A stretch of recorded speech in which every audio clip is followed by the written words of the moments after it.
সত্যজিৎ রায় তার জলসাঘর ছবিতে জমিদার বিশ্বম্বর রায়কে বাংলার জমিদারদের শেষ প্রতিনিধি হিসাবে উপস্থাপিত করেছেন। কিন্তু জমিদার বিশ্বম্বর রায় শেষ হয়েও শেষ হননি, তিনি আজও বেঁচে আছেন। কিভাবে? আসলে বর্তমান যুগের নেতা নেত্রীরা জমিদার বিশ্বম্বর রায়ের যোগ্য উত্তরসূরি।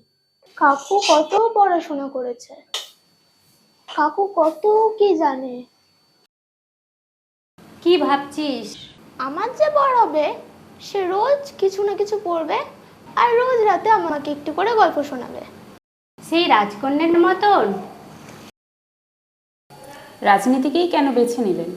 রাজনীতি হচ্ছে সমাজের মূল চালিকা শক্তি। সময় এসে গেছে নতুন রাজনীতি নিয়ে ভাবার। যদি আরেকটু বিশদে বলেন। রাজনীতির মূল লক্ষ্য হলো উন্নয়ন। কর্মসংস্থান একটা অঞ্চলের সার্বিক উন্নয়ন ঘটাতে পারে। তাই কর্মসংস্থানকেই পাখির চোখ করে আমাদের এগিয়ে যাওয়া উচিত। চিন্তা করিস না, আমি তোর জন্য তেমনই বর খুঁজে এনে দেব। যা তো ঠামিকে চাটা দিয়ে আয়। এখানে আশ্রমে বসি রাজা যুধিষ্ঠির, সবার বিলম্ব দেখি হলেন অস্থির।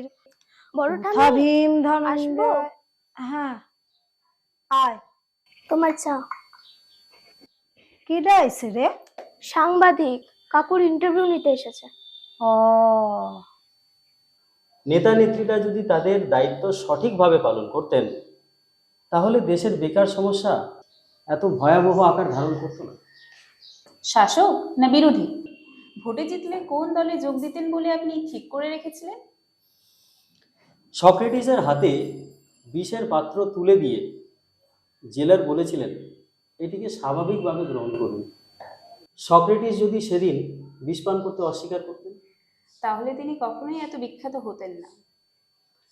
বিক্রি হওয়া সস্তা নেতাদের দেখানো পথে আমি কখনোই হাঁটতাম না। ভোট প্রচারে গিয়ে কোন বক্তব্যের উপরে আপনি সব থেকে বেশি জোর দিয়েছিলেন?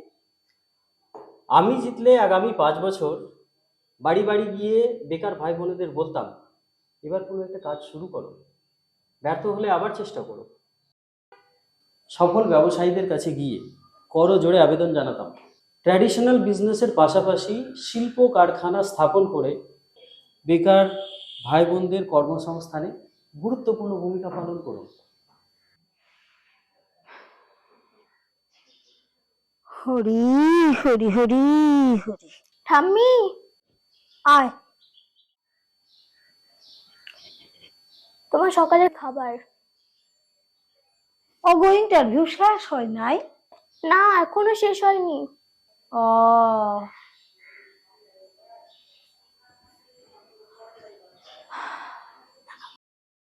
শান্ত, ঘরে আসস? হ্যাঁ আছি। এই শুন, আমি তোর লিগা একটা মাইয়া দেখছি, খুব ভালো মাইয়া। আরে তুই যেমন গান ভালোবাসস ওই মাইয়াও খুব ভালো গান গায়। হ্যাঁ ও আমারও পরানো যাহা চায় তুমি তাই, তুমি তাই গো। আমারও পরানো যাহা চায় তোমা ছাড়া রে জগতে মোর কেহ নাই, কিছু নাই গো। আমারও পরানো যাহা চায়। কে? আমি অঞ্জলি। ওপরে আসুন। সন্ত দাদা বাড়িতে আছেন? আসুন আসুন। আছেন তো সন্ত দাদা? এই দেখো অঞ্জলি দিয়ে এসছে। ও দিদি বসুন বসুন। কি ব্যাপার দিদি, সব খবর ভালো তো? না না সন্ত দাদা, সব খবর ভালো না। আমার ছেলেটা খুব অসুস্থ গো। তাই তো আপনার কাছে ছুটে এলাম। কেন, কি হয়েছে? ডাক্তার বলেছে ওর একটা কিডনি নষ্ট হয়ে গেছে, খুব শিগগির অপারেশন না করলে তাকে আর বাঁচাতে পারবো না শান্ত দাদা। কোনো নেতার কাছে যাননি? গিয়েছিলাম, কিন্তু ওনারা বলেছে যা করার আমাকে করতে হবে, ওনারা কিছু করতে পারবেন না বলেছেন। আমি নিরুপায় হয়ে আপনার কাছে এসেছি, আমার ছেলেকে বাঁচান শান্তদা। আচ্ছা আচ্ছা, আপনি শান্ত হন, আমি দেখছি কি করা যায়। কাল একবার আসুন তো। দাদা আসবো? হ্যাঁ আসুন দিদি, বসুন বসুন। দাদা কিছু ব্যবস্থা হলো? হ্যাঁ, আপনার বয়ানে মালদা রামকৃষ্ণ মিশনে মহারাজের উদ্দেশ্যে এই চিঠিটি লিখেছি। আচ্ছা আপনি এখানে একটা সই করুন। ঠিক আছে।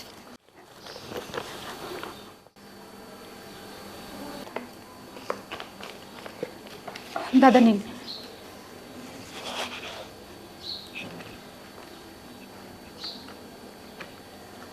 আশা করি মহারাজের কাছে এই চিঠিটি দিলে আপনার সব সমাধান হয়ে যাবে।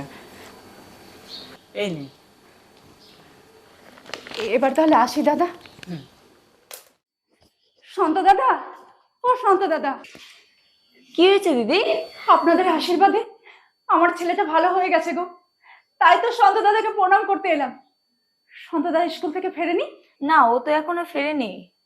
ও, তাহলে তাহলে আপনাকে প্রণামটা করে যায়। চিচি কি করছেন? শান্ত দাদার জন্যই তো আমার ছেলেটা প্রাণ ফিরে পেয়েছে। ওরকম বলতে নেই, সব হয়েছে ঠাকুরের দয়ায়।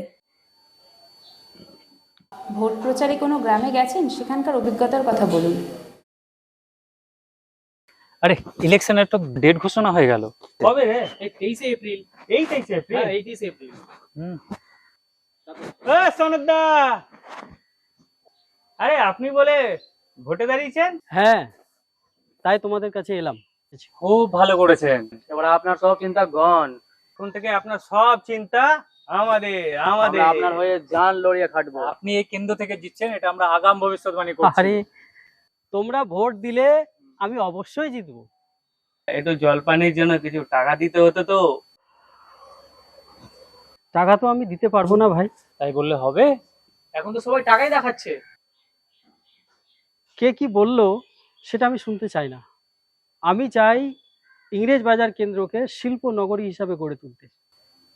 আপনার উদ্দেশ্য যতই মহৎ হোক না কেন, আমাদের এই জলপানির টাকা না দিলে আপনি এই এলাকা থেকে একটা ভোটও পাবেন না সনদদা।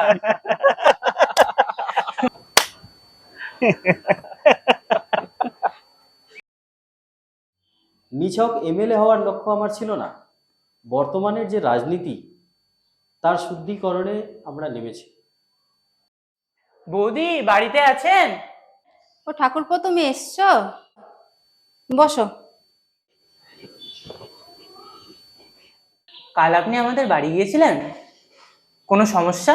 হ্যাঁ ভাই সনদ, তোমার বৌদিকে তুমি বাঁচাও। আমার দেওরের ছেলে মেয়েরা আমার স্বামীর ভিটে থেকে আমাকে তাড়াতে চায়। তুমি কতজনের কত উপকার করো, এই বিপদের দিন আমার পাশে এসে একটু দাঁড়াবে না? আচ্ছা দেখছি। বৌদির স্বামীর বাড়ি এটি, তিনি এই বাড়ি নিয়ে যা সিদ্ধান্ত নেবেন সেটি সবাইকে মেনে নিতে হবে। আরে ভাই সনদ, তুমি এসছো? হ্যাঁ, কেমন আছেন? শুনলাম আপনি বাড়ি বিক্রি করে এখান থেকে চলে যাচ্ছেন। হ্যাঁ ঠিকই শুনেছো, তোমার উপকারের কথা আমি কোনোদিনও ভুলবো না। ঠিক করেছি তোমায় কিছু টাকা দেব। না না, আপনার দেওরের ছেলে মেয়েরা খুব কষ্টে আছে, ওদের কিছু টাকা দিন, উপকার হবে। আমাকে 1 টাকাও দিতে হবে না, আপনি শুধু প্রাণ ভরে আশীর্বাদ থাক করুন। থাক, তোমাকে সবসময় আশীর্বাদ করি আমি। আসছি বৌদি। এসো। তুমি কে গো ঠাকুরপো? এমন নির্লোভ হলে কি করে? শান্ত, তোর তোর এখন কথা কই, বলো। তুই আমার বৌমারে একটু ভালোবাসস না? হ্যাঁ, সারাদিন ওই ঘরের খাইয়া বনের মোষ তাড়াইয়া বেড়াস। কে কইছে তারে ভালোবাসি না? তোমার বৌমা কইছে? কেন বৌমা কইব কেন? আমার কি কপালে নিচে দুইখান চোখ নাই? চোখ দুইখান দিয়ে আমি কি করি? আচ্ছা, আইজ তোমার বৌমারে দেখামু কেমন কইরা ভালোবাসতে হয়।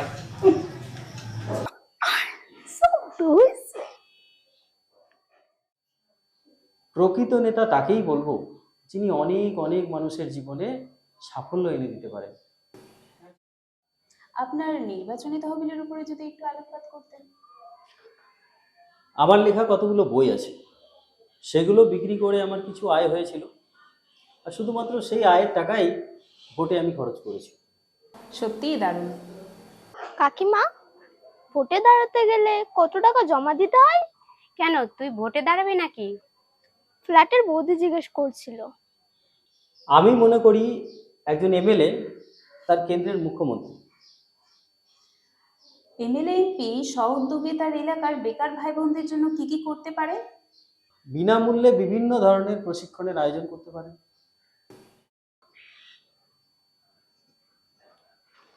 কাকু ভোটে দাঁড়িয়ে একদম বিখ্যাত হয়ে গেছে। সাংবাদিক বাড়ি বয়ে এসে কাকুর ইন্টারভিউ নিচ্ছে।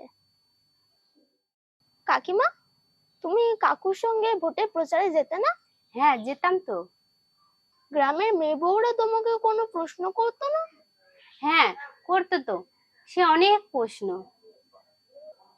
অকর্মণ্যতা, দাম্ভিকতা, দুর্নীতি, এই তিনটি সামন্ততান্ত্রিক যুগের ভয়ঙ্কর অসুখ, যা আমাদের নেতা নেত্রীরা আজও বহন করে চলেছেন। তোর ওই কথাটা আমার মন ছুঁয়ে গেছে।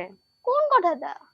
রাম, কৃষ্ণ, বুদ্ধ তিনজনই সামন্ততান্ত্রিক পরিবার থেকে উঠে এসেছিলেন, কিন্তু মানসিকতায় তারা ছিলেন পুরোপুরি অসামন্ততান্ত্রিক। তাই তারা মানুষের সুহৃদ হয়ে উঠতে পেরেছিলেন। সেই যে তোর বর গল্প শোনাবে বলছিলি, আমাদের সামনে এই রকম মহামানবদের উদাহরণ থাকা সত্ত্বেও তাদের জীবন থেকে শিক্ষা নেওয়ার পরিবর্তে নেতা নেত্রীরা গদিতে বসেই হিটলার, মুসলিনি বা অন্য কোনো স্বৈর শাসকের মতো হয়ে ওঠেন। কেউ যদি প্রত্যেক দিন ঘন্টা দুয়েক পড়ার অভ্যাস করে, তাহলে সে সত্যিকারের ভালো মানুষ হয়ে উঠবে।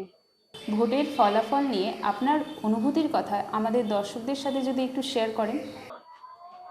ব্যর্থ হওয়াটা দোষের না, ব্যর্থ হয়ে ঘুরে না দাঁড়ানোটাই দোষের। কোনো কোনো পরাজয় জয়ের থেকেও বেশি অর্থ বহন করে নিয়ে আসে।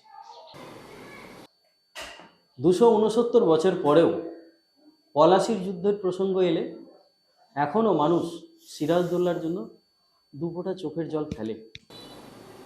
অপরদিকে বিজয়ী হওয়া সত্ত্বেও মীর জাফরের নাম বিশ্বাসঘাতকতার প্রতীক হিসাবে চিহ্নিত হয়ে আছে। তুমি বলো না, চোখের সামনে একজন কাউকে রোল মডেল হিসেবে রাখতে হয়। বিদ্যাসাগর মহাশয় বিধবা বিবাহ প্রচলন করাকে তার জীবনের অন্যতম শ্রেষ্ঠ কাজ বলে মনে করতেন। বিদ্যাসাগর মহাশয়ের বিধবা বিবাহ প্রচলনের কথা সবাই জানে, কিন্তু ঠিক কতজন বিধবার তিনি বিবাহ দিয়েছিলেন সঠিক সংখ্যাটা অনেকেই জানে না।